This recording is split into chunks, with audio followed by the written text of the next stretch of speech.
Anything in particular you guys want to work on? They are all pretty much brand new at this. Okay. So, whatever you think would be beneficial for them, it's more important than me.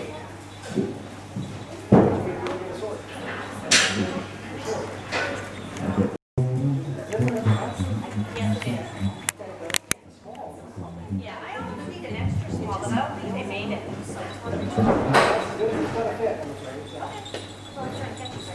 Okay. Huh? Huh? He just showed you how to use that, so you should be all set. Okay, so. Can't see, can't hear. I think I might have enough headsets for everybody. And you need to stuff it in me. Just talk to the side. Talk loudly. Talk loudly. I'll stop you guys and tell you things, and then you'll start going and you'll stop listening. That's usually what happens. Okay. Now, have you guys got sort of half passes on your horses? Well, I don't think about it, call it that, yeah. Okay, good.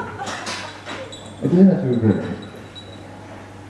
If possible, you want to use a half path to approach an opponent.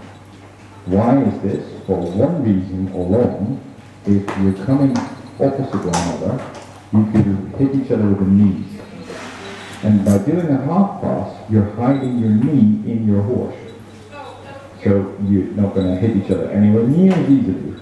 And then you can come really close at times without a shoot. The other thing is, if I ride my horse's head at another horse, they're probably going to bolt much more likely, or they might interact more aggressively. So what I'm trying to do is get my horse's space to pass by just sort of where the tail of the opponent's horse. Does that make sense? What I want you to do, just in walks at the moment, I don't want to cough in the microphone. What I want you to do first is that you're going to mill around and walk and find opponents, random people around here, to cross sword. So, your first person you want to do on your right. The next person you would like to meet on the left. But as you do this randomly, this is not always going to match. They might want to meet on the other side, and you need to sort this out. Yes? And it's going to be messy. So you need to lead. I'm coming in on this side, so I'm going to go around the horse's head, because I want you here. I'm going to just do that. And you might want the opposite, so you need to drive with your head so clearly and figure out that you can end up that I know I'll get it. Does that make sense? Absolutely. Yeah, so you ride your horse's nose through their tail, and you present the flank you kind of want them to be at. Just in a walk. Mill around and try to find the opponents. Just crossing the sword on your left or on your right.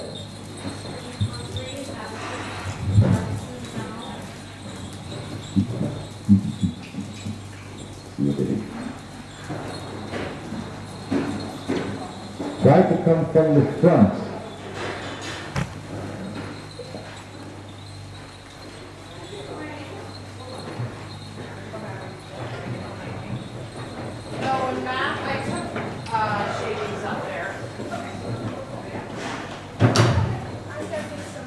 Yeah, frontal.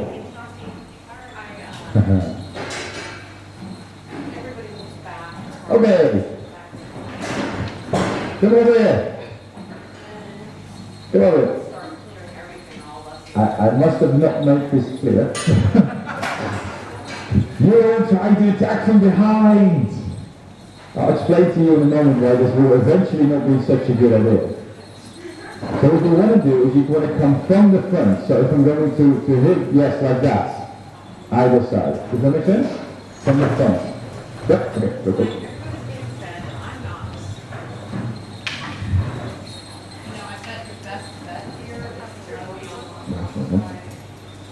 Okay,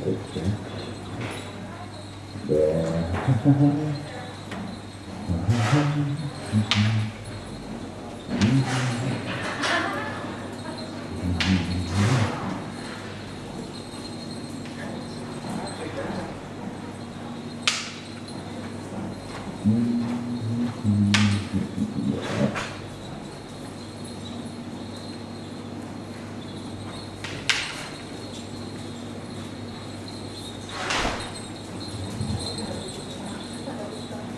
girls wearing glasses.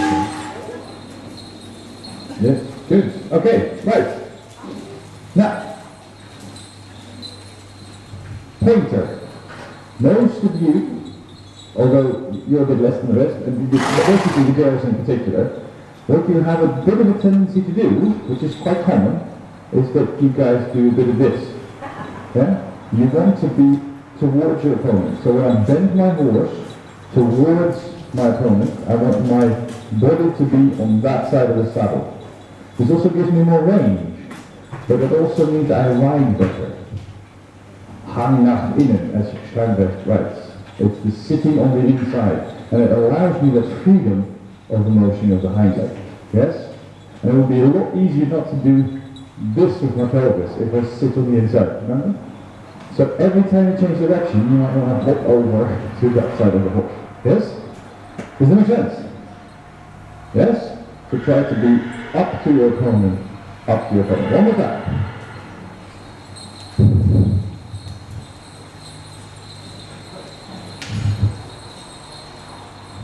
Up to your opponent. There.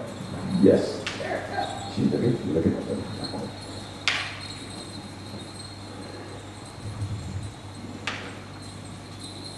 Good.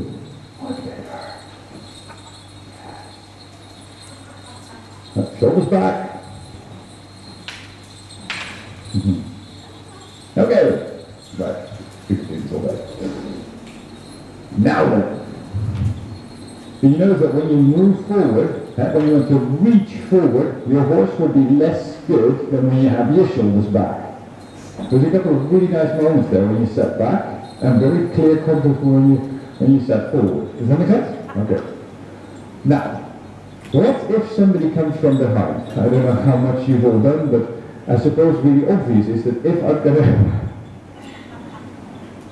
If you want to do pattern, you can. At least you're bendy enough to do it. So if somebody comes from behind, usually you want to come on the left back of your opponent, because this is difficult for her to defend. If this happens to you, you don't want to turn left, because, especially as it gets faster, if you don't turn really tight, you're probably going to end up in front of my horse. This is bad in all sorts of ways. Yeah? So in order to turn in between here, yes, it's possible, but you really need to know really tight turns really reliably. So we generally avoid that. Yeah? You're probably going to get hit anyway.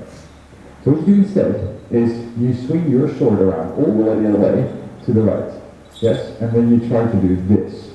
Now, and then you turn a little bit further so your elbow is bent, and then you ride the horse to the right. So the moment somebody turns up on your left, you pirouette to the right if you can help it. So you go, turn. Does that make sense? Okay. We'll start with the same exercise, and when you see the chance, you're going to attack somebody from the left, back. But you cannot sneak up on them. Yes, but even then, even if they don't look this, because there's bells everywhere, yeah, you go, hey! Just every time you're about to hit them, so they have a chance to do this maneuver. Then we'll start with the same thing, meeting on the right, meeting on the left, meeting on the right, and so we go, hey! Whoop. Does that make sense? Sword around, turn to the right. Keep your hips so that the horse steps through it. Yeah? Okay.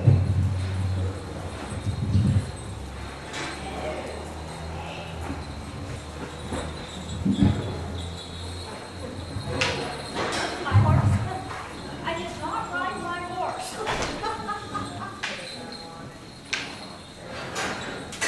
Yeah. See, there we get the ball there.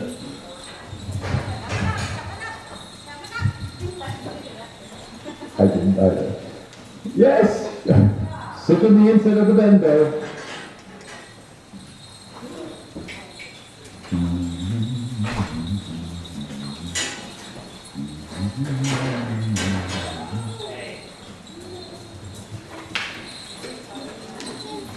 Yes?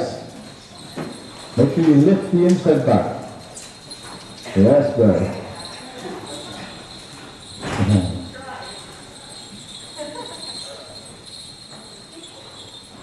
Okay, hold Good example. That's right. When you start at the canter, the horse was already halfway there. And you say, no, why not? And you canter. That was really nice. And then someone's behind you, you turn the sword, and then you sat down. And that's that habit that we were talking about before. If you didn't do this, then you would have pirouetted much faster. Does that make sense? Right, okay. This is just something, the reason why, as everybody would be getting to the point where they can do canter pirouettes reliably one-handed, this attack from behind only works when they don't know that you're there. So once we started doing lots of melee and stuff like that, there always used to be this thing, you sneak up behind somebody and you beat them up.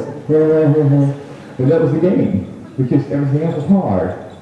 And then we got to the point where all of a sudden the whole field of fighters could do a canter pirouette just like that. And then you sneak up and they're all cantering and cantering, so you need to go a really long way before you're finally there, and they're moving away from you, and nearly, a bit faster, and then they turn around and beat you up.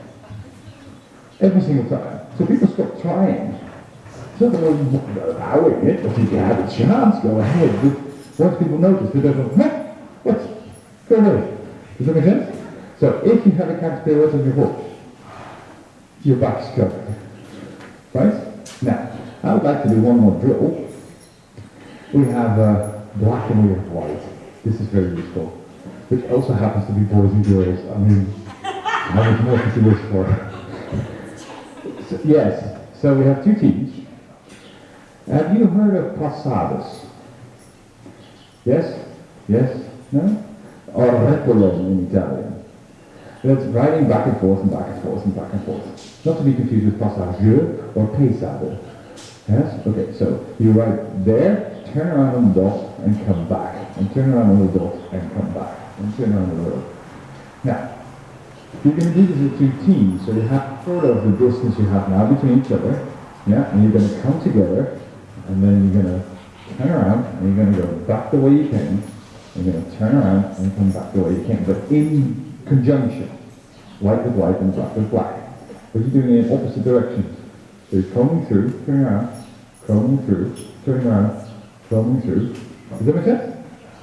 So, I'm riding here, come, let me see, ready, okay, yes, and together, and then forward, and then gunk, and then, are we ready? Yes, okay, left, boom.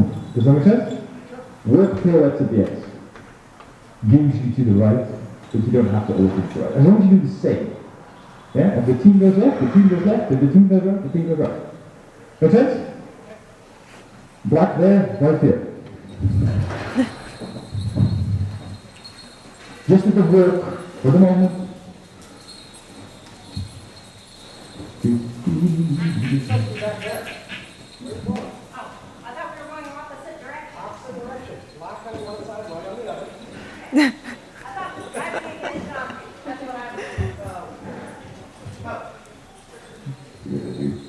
A little bit more distance with the grace.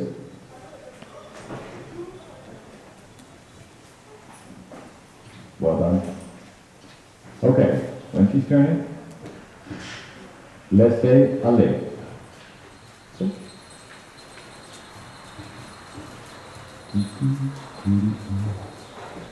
And the line, a bit of traverse. Yep. Good.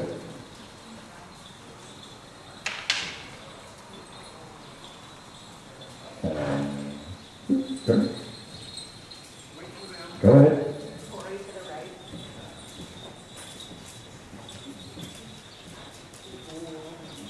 That was so coordinated. Okay, forward. They're being so cautious to work late for them.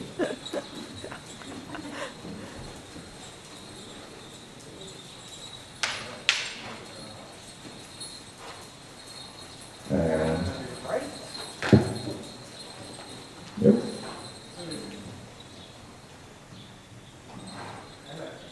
And forward.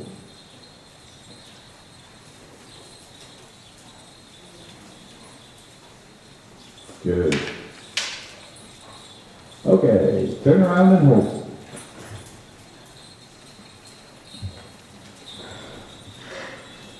So, after that.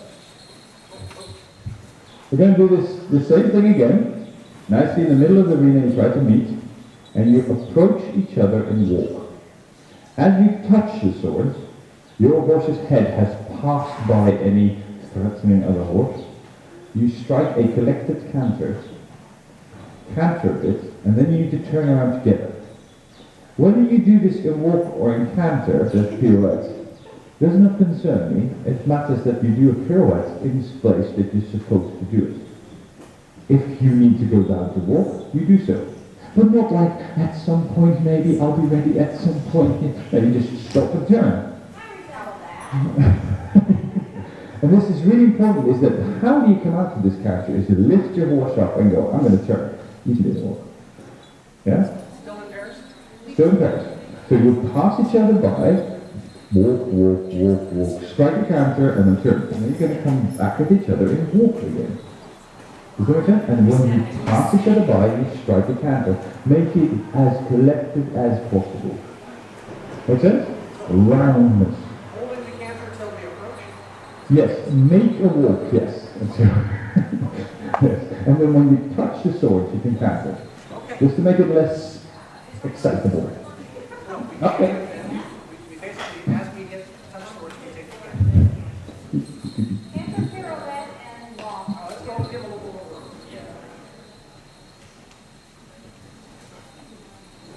The height of your inside back is really key.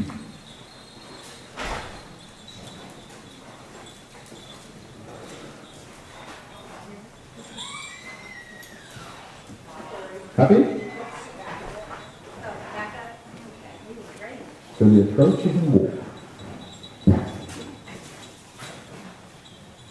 Okay? Walk on. Feel the bend of your horse, feel the back of your horse. Good. Perfect. Good. And no turn. Okay, find your line and go again.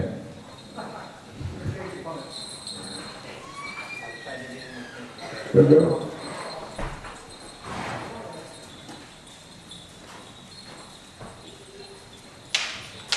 Okay, up. What's your lead? Okay, once more.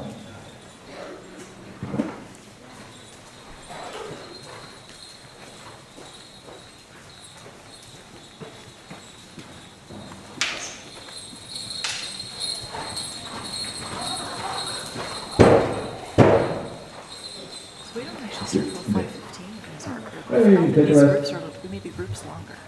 It's really interesting. When you started to catch that last one, you were starting to look for the right thing. You need to have that feeling that the whole horse is right there. Because otherwise, one-handed